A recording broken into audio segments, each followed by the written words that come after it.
Hey guys, it's Kevin in my review for Fantasy Island.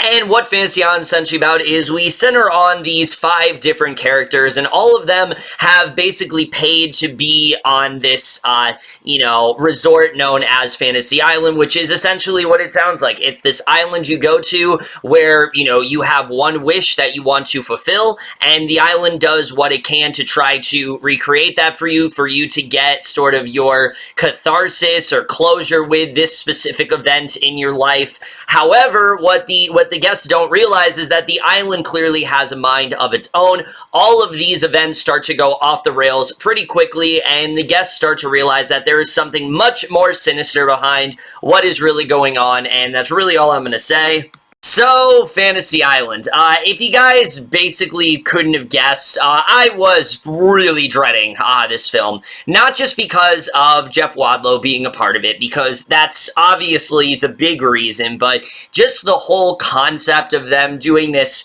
horror version of this, 1970s TV show that, yes, I have heard had horror vibes to it, but them just reviving it and them doing, a horror version of it, it's never really a good sign to take a show from decades ago and make it into a theatrical movie. That's just not usually something that turns out very well. It just didn't seem like it was going to be all that great. It looked like it was going to be very cringy and over the top, and especially considering this has been a really bad year for horror movies so far. I really was not expecting much of anything from this one.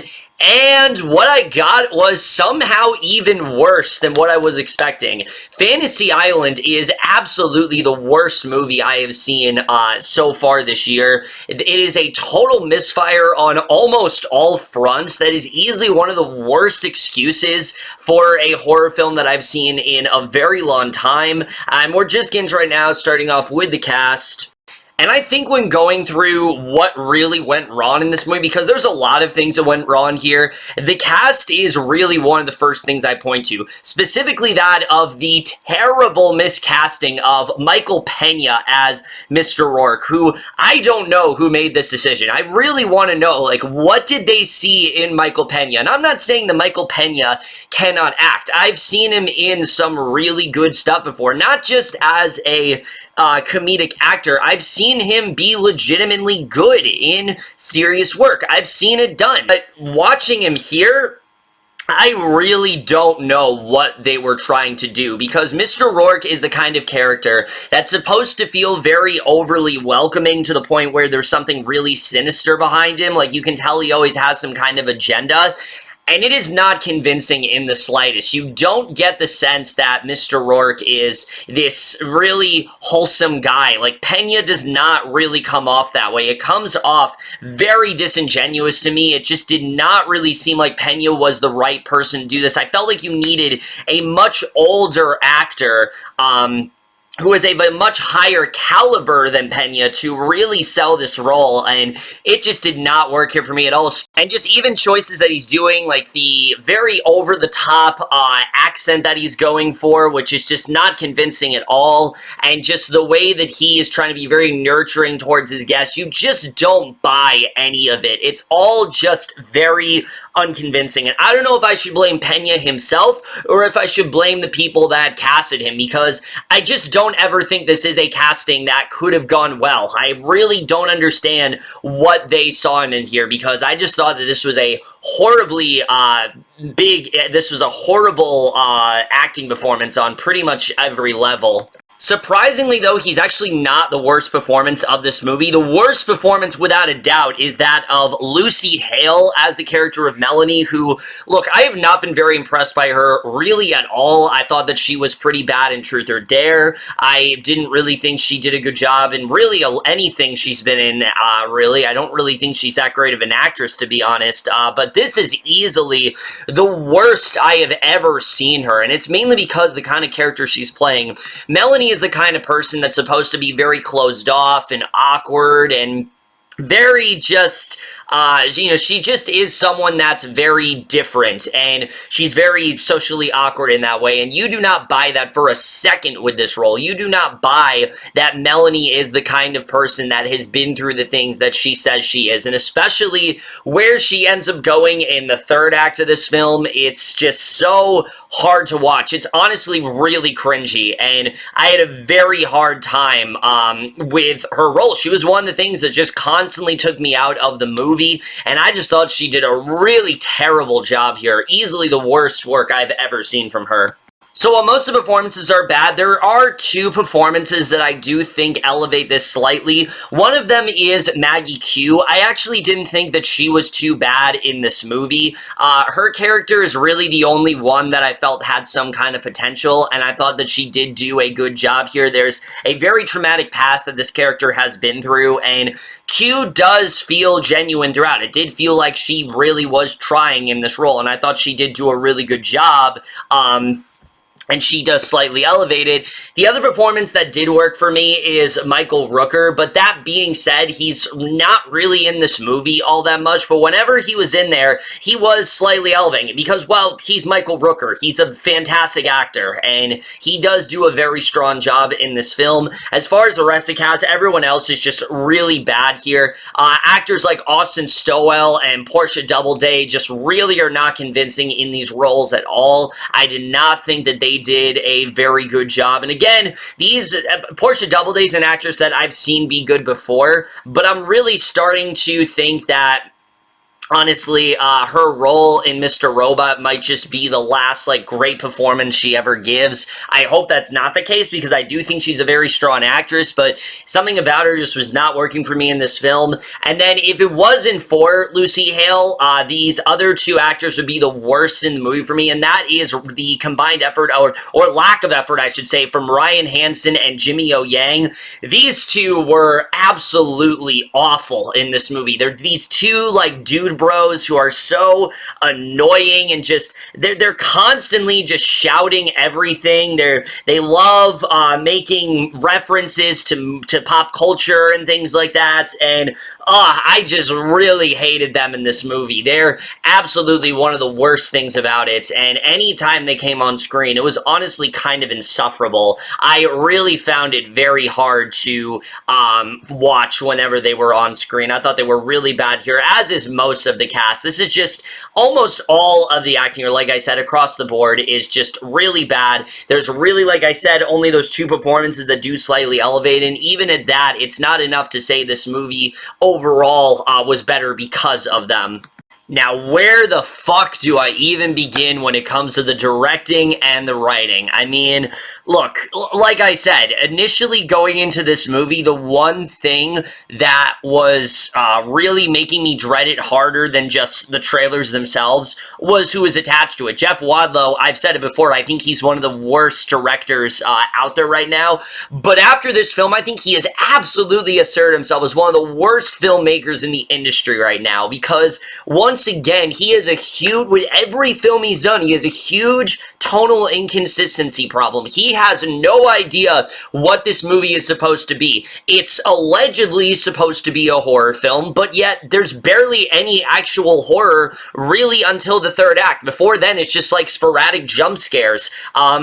When it's not trying to be that, it's trying to be more of a, really stupid, comedy, when it comes to some of the characters. Then it's trying to be a war drama. Then you have Maggie Q's character when it's more of a, actual, serious drama. So, this movie has no idea what it wants to be. None of those tones are balanced in the way they should, and that's a huge problem throughout a very large portion of this movie. But then when he tries to lean more into the horror stuff, it's almost laughably bad. So nothing about his directing comes across as genuine. Nothing about his directing feels like he had a set vision throughout this. It quite literally feels like he was making this up as he went along, and that is always the worst approach possible.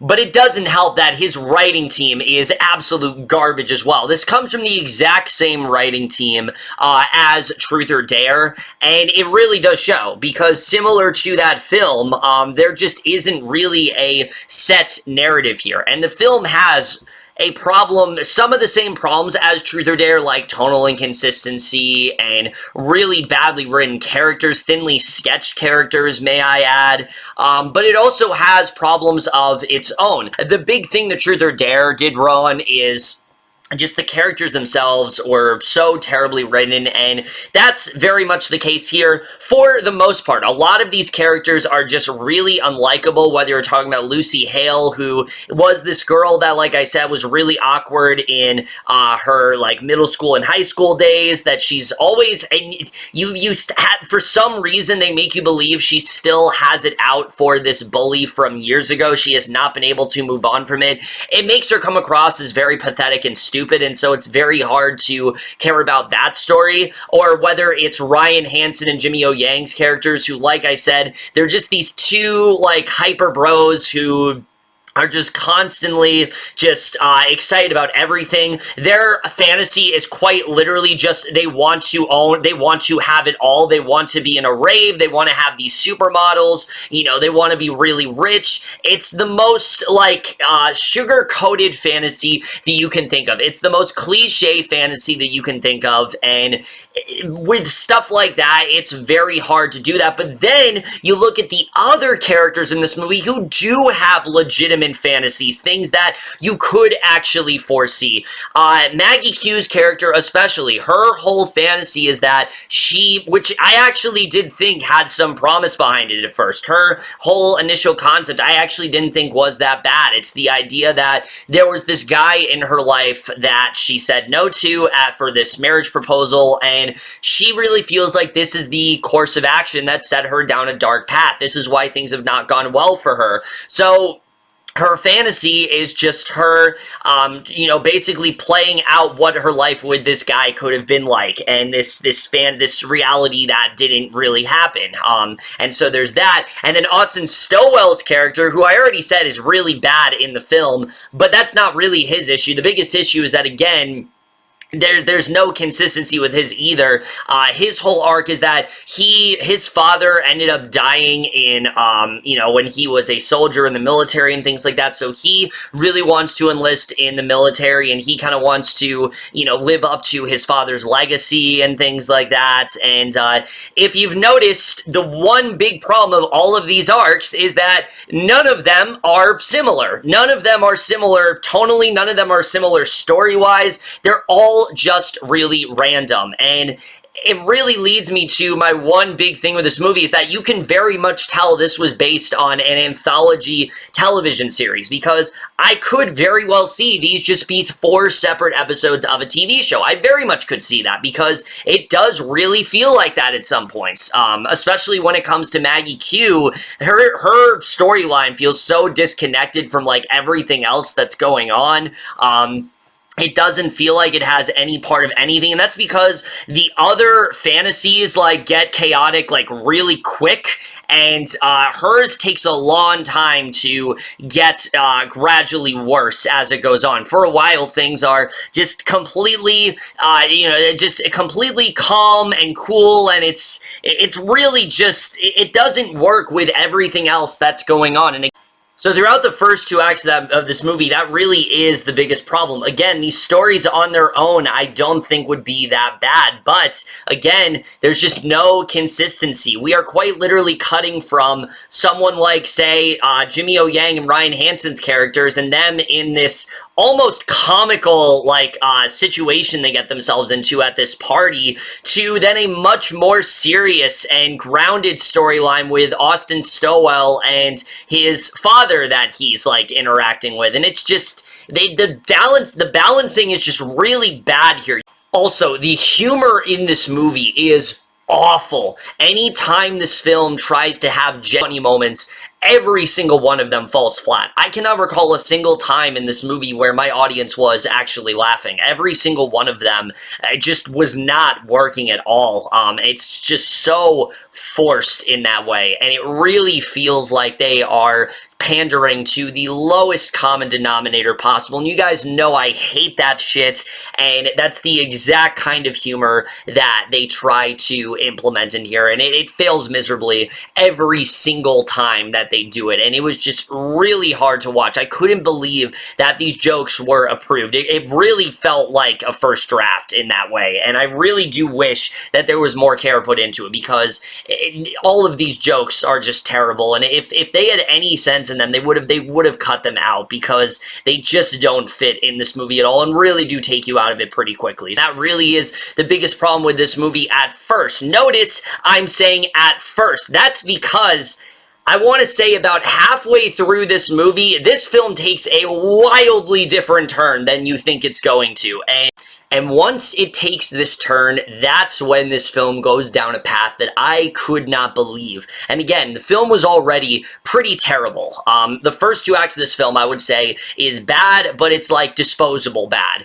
It's nothing compared to what we get in the 3rd act. The 3rd act of this film, I cannot recall a time when I've seen a film destroy itself, completely miss its entire potential that quickly in so long. I spent the last 40 minutes of this movie with my jaw wide open, not believing what I was witnessing. I couldn't believe what was unraveling. And look, Truth or Dare is definitely the worst movie. Absolutely, it's the worst movie. But I do think that Fantasy Island is definitely the one that annoyed me more. It's definitely the one that bothered me more in terms of, like, what it was doing story-wise. Just the directions that this film takes. They're so out of nowhere, and they also come one after the other. And here's what really doesn't make sense about it. The majority of this film, everything prior to the 3rd act, you know, when things really start to connect, it's all just like over-explaining things. There's no real subtleties going on.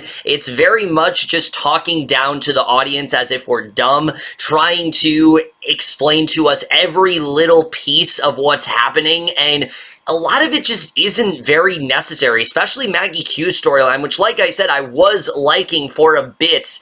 There's way too much explained here. There's way too much that it almost feels like a waste of time, especially where she ends up going. And like I said, for a while, her stuff was the one storyline that I was like, okay, this isn't too bad. But where she ends up going really sets the chain of events that plays out in the 3rd act of the movie, so I can't even say that's really a positive. The only story thing, even with the 3rd act, that I can say is a positive is Michael Rooker's character. He's the only character in this movie to me that felt like he had a brain, that felt like he actually had some sort of idea of what was going on, actually was smart about what he was doing, and then they just don't do anything with him. You think maybe he's going to go in a really interesting direction. He's got a really interesting interplay with both Lucy Hale and Portia Doubleday, and then he just goes nowhere. They just completely waste him, the best actor in this movie, and they completely waste him. So that right there just tells you how much they care about these characters, or how little, I should say, they care about these characters, because it's clear they do not have any sort of care whatsoever. All they care about is shocking you. They care about shocking you, and they don't care if it has any relevance in the story whatsoever. And I'm sure you guys have heard other reviews of this movie talk about this twist that goes down. And throughout the movie, like, I was waiting for it. Like, I was physically preparing myself to see what this twist was all about. Is it as bad as everyone is saying? And I can say right now, it's not as bad. It's even worse than everyone is saying. And the thing is, there's about 3 or 4 different twists that go down, and each one of them is worse. Each one of them that unravels is worse and worse as the movie goes down. The last one especially is so incredibly out of nowhere and feels like it's come right out of left field, and it seems like they did just to explain one little thing that's going on with this character that admittedly I was trying to figure out. I was hoping that they would answer, but when I got my answer, I was like, I kind of wish they didn't answer that, because it ruins literally the entire movie. And again, I can't recall the last time I've seen a film destroy itself this quickly and so long. And it's one of those twists that quite literally ruins everything. It doesn't make any sense in the grand scheme of things, and you walk away just questioning literally everything you just saw. You're like, wait, so if this happened, then why did this go down the way it did? There's so many things that happen within the first 2 acts, especially, that to really buy into this twist, you would have to do a lot of over-explaining to the point of it being most of the movie, and they really just do not do a very good job with that at all. It feels very unearned, and it makes a lot of this movie just feel like a giant waste of time. The first 2 acts really feel like a giant waste of time, and it's mainly just because of what they end up doing with this 3rd act. Again, I could keep going on and on. Just the actual plot here is just absolute nonsense. It's so hard to buy into what's going on. Mr. Rourke, especially as a character, you don't understand how he's able to do any of this. They don't do a very good job with it. Where they go with him is very, very predictable. I was not surprised in the slightest where they end up going with this character, and I didn't think they did a good job with that either. So yeah, just the writing in here is absolute garbage. It's easily the worst thing about this entire movie. Cinematography-wise, again, I'm going to say the same thing I said here with the writing. The cinematography is really bad in this movie, but it's mainly because of just how much variety is put into every location. You just don't believe that this is all connected. You don't believe this is part of the same island, and it's all styled very differently, and I don't think they got creative enough, considering they're all in different locations. I feel like they could have been a lot more creative with, like, maybe have different aspect ratios, you know, maybe have different ways of telling these stories. I just feel there was a lot more they could have done with it, and it's the laziest cinematography possible in that way, and any effects that they do as well is absolute garbage. Nothing looks convincing, nothing looks lived in, and you just do not buy anything that's going on, and the cinematography is just really bad here. The score by, the score that is provided in this film is really emotionally manipulative, particularly, I would say, in Maggie Q's scenes. They're really trying to get you to, like, feel something there, and you just don't, because, again, just the balancing between all 4 storylines is just really not good at all, and I didn't really feel much of anything there, and I really did not like the score very much at all. And the editing in this movie, the pacing, like I said, is terrible, and it's mainly because there's just simply way too much going on here. I kept thinking about maybe if they just picked 2. If they picked 2 stories that work, the Austin Stowell one and the Maggie Q one, then I think maybe this would have been a little bit more balanced. Then I think they actually could have had something here that could have connected them together. I actually thought there was an opportunity to connect those 2 things together, and it would have actually worked a lot better, but clearly the film is not interested in that. The film is interested in telling the most convoluted story possible, and it really does show within the editing. In the first 2 acts, everything's just happening way too quickly, and in Maggie Q's storyline, everything's happening too slowly, and in the 3rd act, everything's just, like, far too rushed. Like, it really feels like they were just trying their damnedest to get to the point, and it just did not work at all. So the editing here is really bad, and the way this movie ends as well. Again, I did not watch the original show, but I know enough about it to know the way it ends is one of the worst, I think, one of the worst examples of fan service for people that had seen the original show that I had seen in a very long time. And here's the thing that doesn't make sense. The majority of people that are going to see this movie are not going to be fans of the original show. They probably don't even know this movie's coming out because it's nothing like the original show's tone and things like that. So the fact they even tried to cater to that audience, I think, is really fucking stupid, and I don't understand what they're trying to do there. Guys, I think I've said enough. Fantasy Island is absolutely atrocious. It has some of the worst editing I've seen in a very long time. It has some terrible acting from almost all across the board, whether it's Michael Peña, Lucy Hale. Maggie Q and Michael Rooker almost do elevate, and Maggie Q's storyline at first is really good, but where it leads them is so nonsensical and so baffling that I just could not believe that it was actually in this film. I could not believe that this is what they ended up going with for the twist. It completely destroyed the entire movie for me, and it's quite literally the worst film I have seen so far this year. It's a film that I could not believe turned out as bad as it was. I do think Truth or Dare is still the slightly worse film because that's the one I think was more consistently bad throughout. This one was bad, but it did have moments that weren't as bad. But that 3rd act really did sell me on the fact that this is easily the worst film that I've seen so far this year. And I'm definitely going to give Fantasy Island overall a D-. Definitely avoid this one, guys, if you can. Overall, guys, in my review of Fantasy Island, I hope you guys saw this one overall, left your thoughts, and we'll see you guys in my next video, and we'll see you guys for that. Okay, bye.